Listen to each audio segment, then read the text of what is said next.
Welcome to the latest episode of Five on the Floor on the Five Reasons Sports Network. Thanks for joining us on your favorite podcast app on Apple Podcasts, on Android, Spotify, or the Five Reasons YouTube channel. Also, make sure you subscribe to Off the Floor. That's our Discord server, $2.99 per month. Link is right here in the description.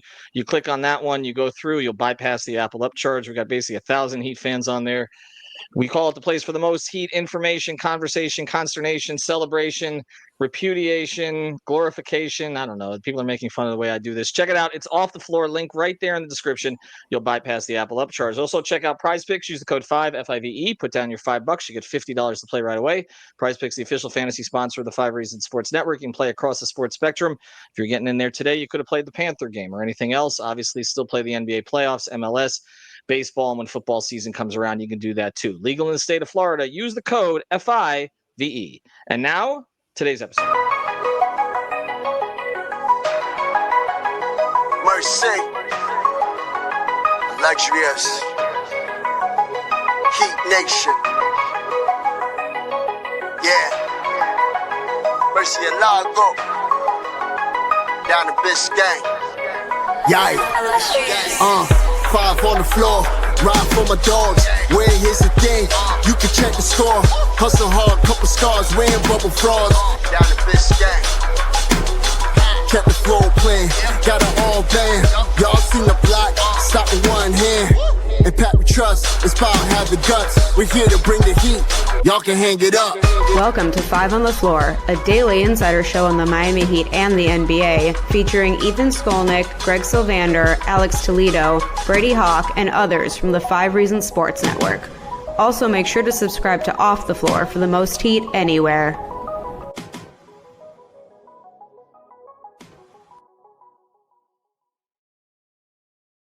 All right, welcome back to Five on the Floor. Here's today's floor plan. I'm Ethan Skolnick. You can follow me at Ethan J. Skolnick at Five Reasons Sports. Make sure you check out all the recent episodes that we've put up. There have been a lot, and I'm excited about this episode because I followed this guy for a long time, even before the Will Bradley Beal waive his no trade clause stuff that was going on for about 2 months. He's Gerald Bourguet. You can find him now at PHNX_sports. He's the lead Suns writer. He's around the Phoenix Suns all the time, knows the organization as well as anybody. And of course, he's here to talk with us because we asked him to about Kevin Durant, which I basically asked Pat Riley about at the press conference. I asked him after Shaq and Dwayne and Jimmy, would he and I could have said Timmy and Zoe and Bosh and a whole bunch of other guys too, but I focused on those three. Would you be willing to manage another aging star? Because I know that he'd have some reluctance about that. Pat does not. Pat made it clear that if it's the right player with the right contract, that it's something that could work. We know that they've had a KD fascination forever. 2016, they kind of finished a relatively close second to the Warriors because Spo impressed Durant at the presentation. They had no business being in that conversation. All they had on the roster basically was Dragic and Whiteside, but he considered it at least. They tried again in 2022 when he was in Brooklyn. They tried again at the deadline this year when they found out basically that Jimmy was going to be flipped for Durant. They're like, well, you know what? We'll take Durant. And then when they made an offer, which we'll talk about as we go forward. But Gerald, appreciate you joining us. And I guess the first question is Kevin Durant still great? Yes, absolutely. Kevin Durant is absolutely still great. The thing is that he's obviously approaching his 37th birthday before the next season starts. And that's probably where Heat fans or any fans of a team that's trading for him would be the most concerned. But this is a guy that if he had met the threshold for the minimum number of games played this year, he probably would have been all NBA, or at least strongly considered, despite the fact that the Suns were a 36-win team. Kevin Durant was one of the few people that did his job this past season. I know it's easy to look at the Suns and see just a bunch of turmoil and chaos and disappointment. But Kevin Durant was, fantastic as ever. 27, 6, and 4 stat line, still very efficient shooting splits. And this is a guy that last year only missed like 7 games. This year he missed about 20, so he wasn't as healthy as he's been in past seasons. But if you're still getting 60 to 65 games of Kevin Durant, that's more than enough to be worth, interest in him. The question is what kind of package it would take to get him. And then obviously there's kind of that potential contract extension that's still hanging overhead. He's eligible to sign a 2-year extension this summer. So any team that's trading for him would probably want to be interested in making that extension rather than giving up assets for a 1-year rental. Okay, and a lot to dig into there. So let's stick to the basketball part first, and then I do want to touch on the extension with you. I'm old, so I try to regiment these things in my brain.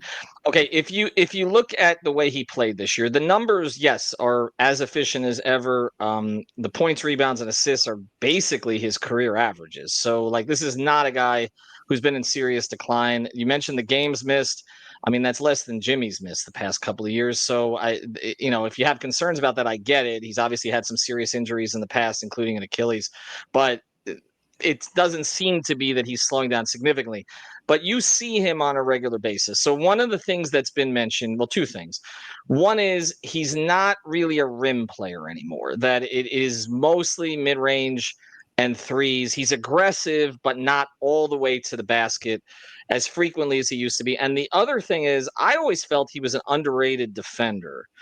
But there's been some criticism, not criticism, but just acknowledgement that he's not exactly what he was in that era. Could you address those two things from the way that you saw it? Yeah, so I think the rim pressure is a valid concern or criticism. He can still get to the rim. He just doesn't do it quite as often. And part of that might have just been as bad as the Suns' offense was. Like there was no organization to it. The whole play random thing, it was a little too random, and there was very little structure based on what I've heard.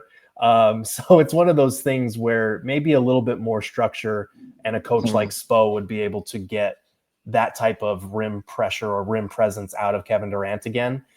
Because I think a lot of what he was doing in Phoenix was getting the ball at the elbow or at the free throw line and kind of just let him operate out of that. There wasn't a lot of getting him to his spots through movement or anything like that. So I do think maybe a change of scenery could help with the rim pressure thing. But again, approaching his 37th birthday, is he going to be the same downhill presence? Probably not. Still as efficient as ever, despite the fact that most of his points are coming through jumpers. So at least there is that. As far as the defense is concerned, I really think that is a product of the environment in Phoenix this season. Like this was a bottom 5 defense. And last year under Vogel, when they were borderline top 10, KD had like a borderline all defensive caliber season. He was never going to be considered for it because the Suns weren't an elite defense. And there are just so many good individual defenders in the league now. We really need a third all defensive team at this point. But like Kevin Durant was phenomenal defensively last year. This year, I think it's harder to defend when you are on a team defense that doesn't have trust, that doesn't have familiarity or chemistry. Individually, he could still stick with most players on the wing. He still offers some of that secondary rim protection, which is pretty valuable if you're playing him at the 4. But outside of that, I do think a lot of the defensive regression this season was just a product of it kind of sunk in halfway through the season for these guys that, man, we're not very good. It's harder. I really do think it's harder to try on defense when underneath it all, you know that it's not a good team. This is a fascinating conversation that don't really have time to get into because I just don't understand how it bottomed out so much from Vogel to Bud when they had pretty much similar reputations when they came. Different approaches, but had a similar success. I mean, they both won championships, in fact, back-to-back years. And yet, obviously, it was a disaster under Bud, and they're looking for a new coach now. All right, so let me ask you this. He's still great. The efficiency, all that. He's a top 10 scorer. I don't think there's any question about that when he's on the court. He said the defense is really not that bad, maybe a product of the environment. Matt Ishbia is loaded. He has shown that he will spend whatever it takes, doesn't really care, F them picks, all that kind of stuff, F the second apron. So I guess I ask this, why would they even entertain trading him, and why did this start at the deadline? Because the problem seemed to be when you put Bradley Beal in with him and Booker. And I know that we know the Beal situation very well and the no trade clause and all that. It made it pretty much impossible to trade him. But like, why wouldn't you then say, okay, we're going to pivot. We're still going to spend, but we have KD and we have Booker. We'll figure out the Beal thing as it gets closer to expiring and let's keep him. Why would they not do that? Why did they create friction with a guy who at the time didn't seem like he really wanted to get traded? It's a great question, and I think there is some regret within the Suns organization about the way that they handled the trade deadline in terms of, dangling him without letting him know. because all the reporting that we got and based on what I heard was that they had a deal in place with the Warriors and that it was Kevin Durant who, when they brought it to him, was the one that shot it down. Kevin Durant has wanted to retire here. He's publicly and privately expressed that he wants to be in Phoenix. But he also understands the nature of the situation, that this team has underperformed. I think about midway through the season, the Suns realized that this group was going nowhere fast and that changes were needed. I thought that if they were going to trade for Jimmy Butler, it would make sense to obviously pair him with KD and Book, but that wasn't realistic in terms of, okay, the Heat don't want Bradley Beal. Now we need to find a third team that will take on Bradley Beal. How are we going to get that done? And it just didn't seem like that was going to go anywhere. They never presented Bradley Beal with any sort of offer for him to invoke or not invoke his no trade clause because they just couldn't get anything done on that front. So I think there was interest there. And I think they realized when trading Bradley Beal to create this new and improved big three wasn't going to happen. I think they kind of just pivoted and realized, okay, if we can't move Bradley Beal, we're kind of handcuffed in how we can restructure our roster around Devin Booker, because Book is still only 28 years old. You know, he's a lot younger than KD. Kevin Durant's kind of our only avenue to restructure this roster and still either be competitive or recoup assets, however you want to look at it. And I think that's kind of where they're still at this summer. I don't think they're going to trade Kevin Durant just to trade him and accept, you know, some low ball offer. But I do think they also understand that, like, we're not trading Devin Booker because he's the face of our franchise. He's younger. Trading Bradley Beal is going to be really difficult without attaching a draft pick or two to unload his salary and find somewhere where he'll actually waive his no trade clause. Kevin Durant's kind of our only remaining option to restructure this thing, because otherwise we've got 150 million plus devoted to three players and not a lot of wiggle room to restructure around them, especially since, you know, guys like Grayson and Royce have been good, but not the accompanying role players that you kind of need to contend. Yeah, and obviously Tyus didn't work out particularly well, among others. I liked that move at the time. I know the Heat had engaged with him, but obviously that didn't play out the way that they wanted. All right, on the other side of this, we're going to talk about, okay, so where does he go then? And what is the actual realistic possibility? What would they want from Miami, and maybe even what was actually offered at the trade deadline? Because there's a lot of stuff out there that I know not to be completely true. Anyway, check it out. Real Estate Shop, realestateshopfl.com.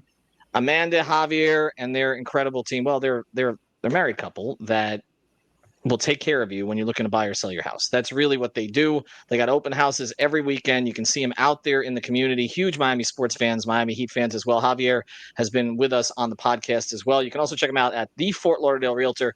They're honest. They take care of their clients. And again, they can handle both sides of these deals too. They know the area as well. I see them out in Pines. I see them east. They're everywhere in South Florida, in Broward County and beyond. So check them out. It's realestateshopfl.com. That's Real Estate Shop, 2 P's and an E, realestateshopfl.com, or the Fort Lauderdale Realtor on IG. They also sponsored our Defending the House segment this year, and we apologize to both Javier and Amanda for those last 2 games against Cleveland because nothing was actually defended. Okay, we got Gerald Bourguet back, and you can follow him at PHNX_sports.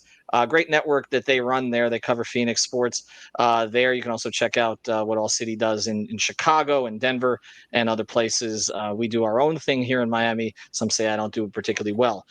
Gerald, so let's get to the trade deadline. So I've reported this, and I'm standing by my reporting, okay? The Heat were trying to trade Jimmy Butler. Jimmy wanted to go to Phoenix. It got into Jimmy's head, and particularly to those around Jimmy, that he could basically take Bradley Beal's salary slot. This happened sometime in December 7th. The Suns visited Miami. After that, coincidentally, it all kind of heated up. Jimmy really got in his head that he could go to Phoenix. His guy, we call him his turtle. He was out there promoting, putting Jimmy in a Phoenix uniform and calling Bradley Beal the greatest shooting guard of all time. So this was all building. The Heat paid attention to all of this. We don't need to get into specifics of how it would be handled by the league, but whatever it is, I know there were conversations, okay, and they may have been innocent, but it got into Jimmy's head that he could take Beal's money. That didn't end up happening. Miami can't make that deal because they don't want Beal's contract. We reported that from the very beginning. Over my dead body is the way that it was quoted to me at the time. And so that wasn't going to happen. So they start to engage then with Golden State. As they're engaging with Golden State, they kind of find out well, wait a second. If we send Jimmy to Golden State, they're basically trying to flip him to Phoenix. So they start to engage with the Suns. And I know that there were conversations between James Jones of the front office and also directly the owner of the Phoenix Suns, Matt Ishbia, with the top levels of the Miami Heat organization.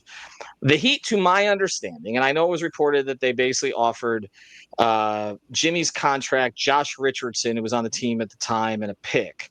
My understanding is they did offer Jovic and that's what they could offer without a whole bunch of machinations because the Suns are in the second apron and they couldn't aggregate salaries. Like they couldn't throw Ryan Dunn in or something who's a player I know that the Heat have liked since the draft.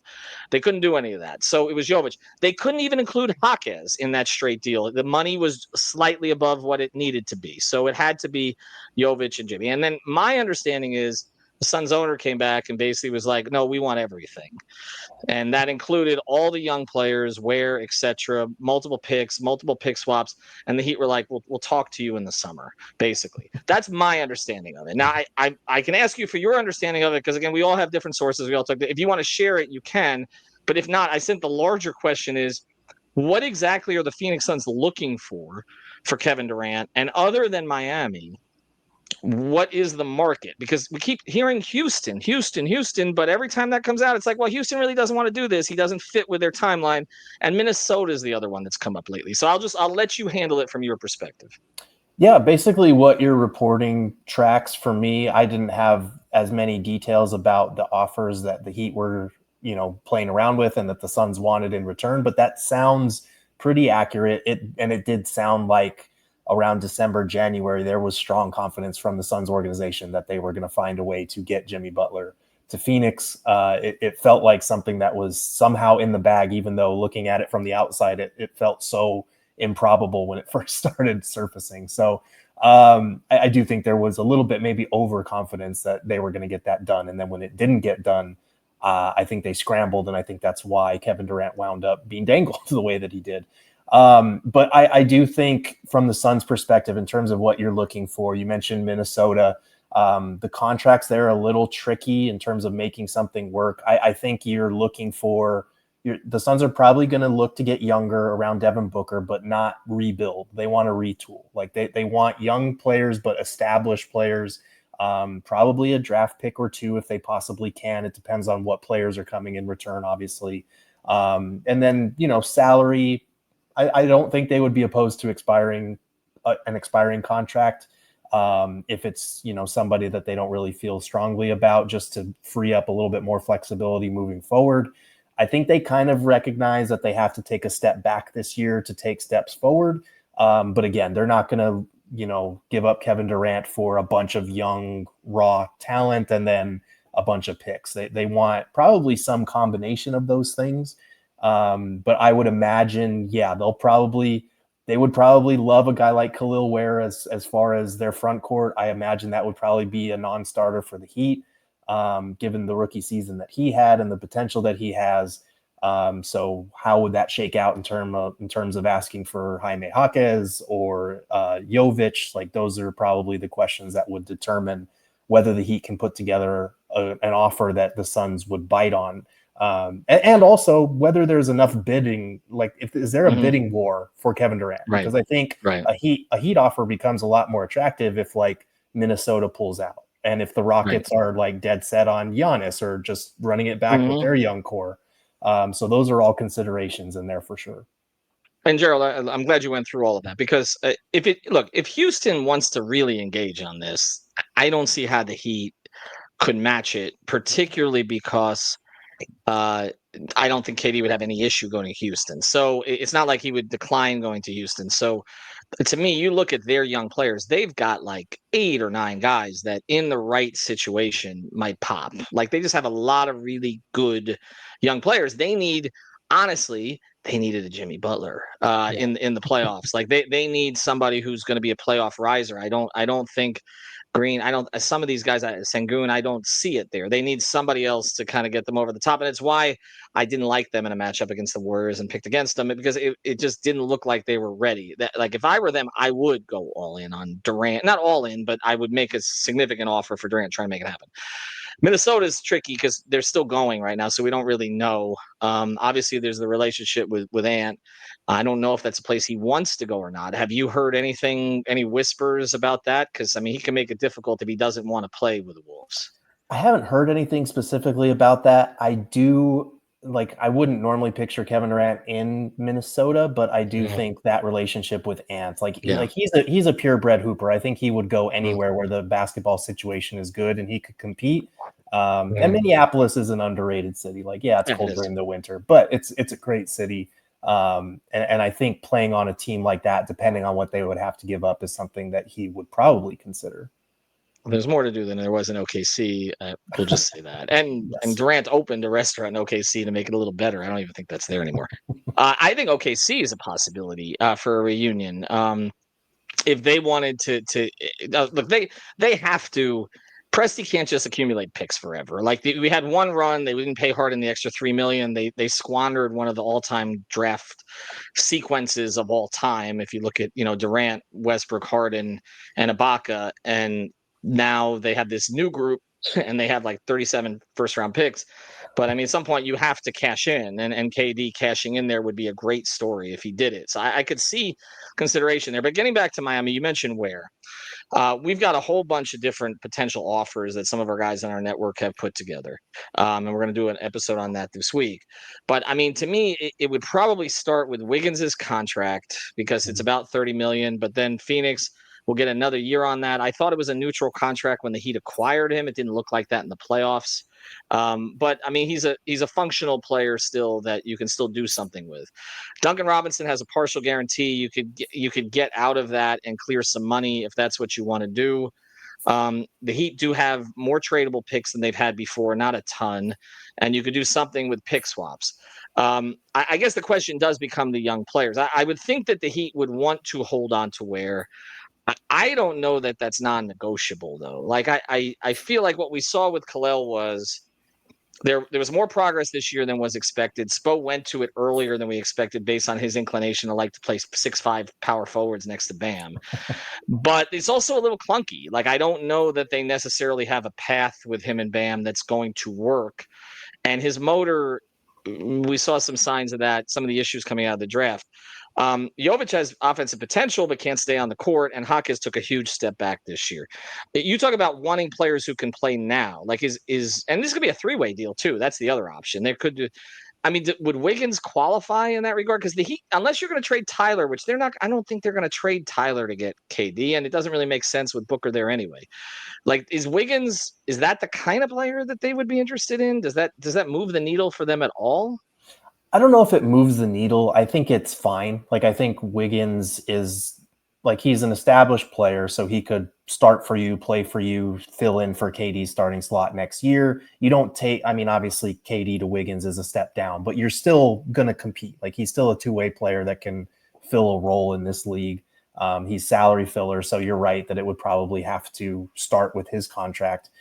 Duncan Robinson, they could probably use, and he could either be flipped elsewhere. They could free up salary. If they trade Grayson, he could fill in for kind of that movement shooter role that they currently have Grayson in. And then as far as from there, if Ware was not off limits, I think they would be smart to start with him. Obviously has a lot of potential. Obviously the Suns starting center spot has been a rotating nightmare over the last. Do they like Nick Richards? I mean, they acquired him. Do they like him? Is he under contract for next year?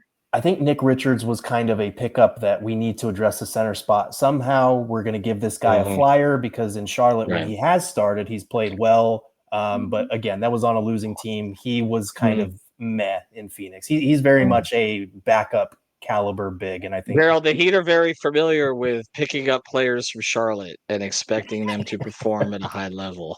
Yes. So yes, feel your pain on that one. Yeah, and he trade with the Hornets anymore.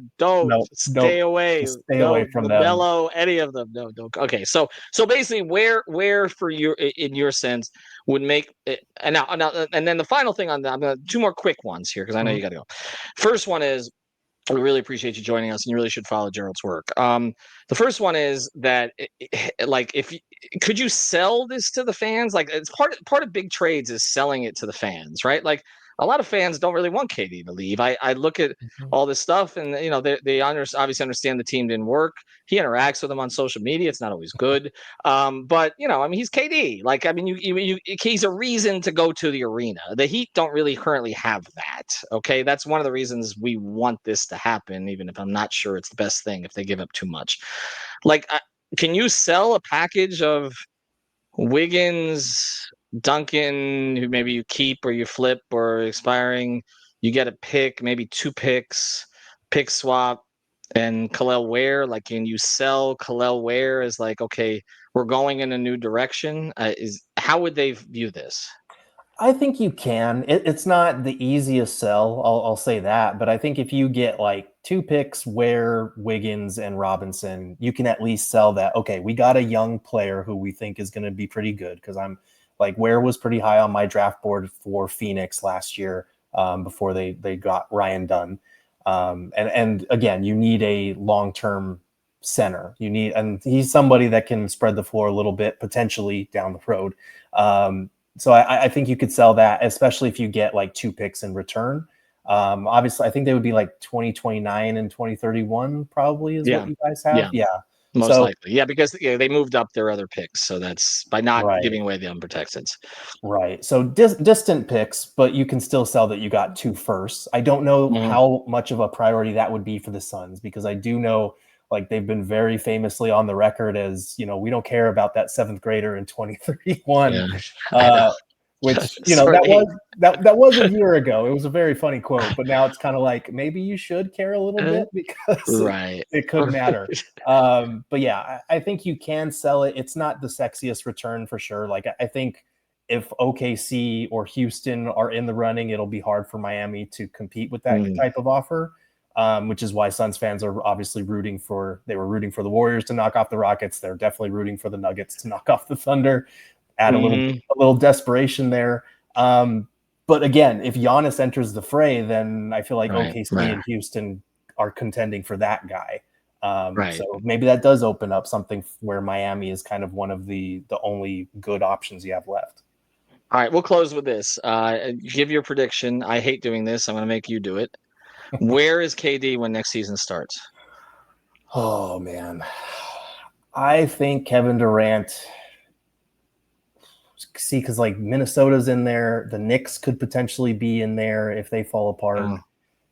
I'm probably. They're going to trade Bridges back? Maybe. Oh my God. Which would be very funny. Yeah, it would. The highest level of comedy there. I'm gonna continue to say Houston. I know that all the reports have been that Houston is not that interested in Durant, and I think if Giannis becomes available, he makes a lot more sense for them. But you look at what they have, like they have an elite defense, and Kevin Durant is kind of the type of piece that would have really helped them in this playoff series that they had. I think they traded for those Suns picks for a reason. I think it was for Devin Booker more so than Kevin Durant, but I don't know how you're a Rockets team that's the 2 seed that loses in the first round that sniffs your nose upward at Kevin Durant still playing at an all NBA level.